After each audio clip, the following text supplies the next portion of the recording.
শুধুমাত্র কলকাতাতেই বসবে ট্রাইব্যুনাল, এমনটাই জানা যাচ্ছে। এবং নির্বাচন কমিশনের আমরা দেখলাম যে শুধুমাত্র কলকাতাতেই ট্রাইব্যুনাল বসবে, এমনটাই জানানো হয়েছে। শুধুমাত্র কলকাতাতেই ট্রাইব্যুনাল বসবে। কোন জায়গায় ট্রাইব্যুনালের ব্যবস্থা থাকছে সেটাও বলে দেওয়া হয়েছে। আমরা এই প্রথম ফার্স্ট ব্রেক করছি এবং জেলা শাসকের দপ্তর থেকে অনলাইনে তথ্য পাঠানো হবে।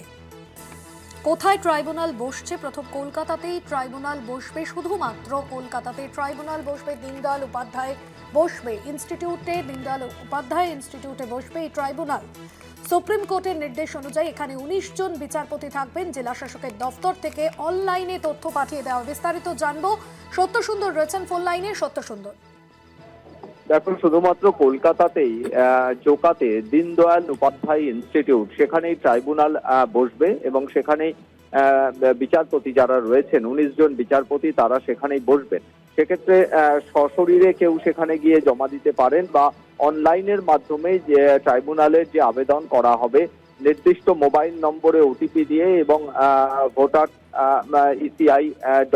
eci.gov.in এই যে পোর্টাল রয়েছে সেই পোর্টালের মাধ্যমে, সেক্ষেত্রে নির্দিষ্ট অনলাইনের আবেদন সেখান থেকেই তারা নিষ্পত্তি করবেন। এর পাশাপাশি বিভিন্ন জেলা শাসকের দপ্তর, মহকুমা শাসকের দপ্তরে এবং অতিরিক্ত জেলা শাসকের দপ্তরে যে সমস্ত অফলাইনে যে সমস্ত আবেদন জমা পড়বে সেগুলোও কিন্তু অনলাইনে এই কলকাতার যে ট্রাইব্যুনালের যে দপ্তর তৈরি করা হয়েছে সেখানে পাঠিয়ে দেওয়া হবে। ফলে অনলাইনে কিন্তু যে জেলা থেকেও যে সমস্ত তথ্য আসবে সেগুলো তারা বিবেচনা করবেন এবং সেগুলো তারা নিষ্পত্তি করবেন, খতিয়ে দেখবেন, এমনটাই কিন্তু জানা যাচ্ছে।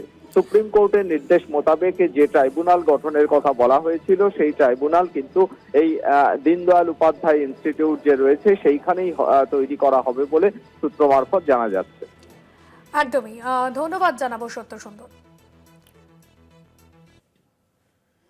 প্রতিনিধি সত্য সুন্দর ভট্টাচার্য ছিল আমাদের সঙ্গে ফোন লাইনে। শুধুমাত্র কলকাতাতেই ট্রাইব্যুনাল বসবে, দীনদয়াল উপাধ্যায় ইনস্টিটিউটে এই ট্রাইব্যুনাল বসবে বলে জানা যাচ্ছে।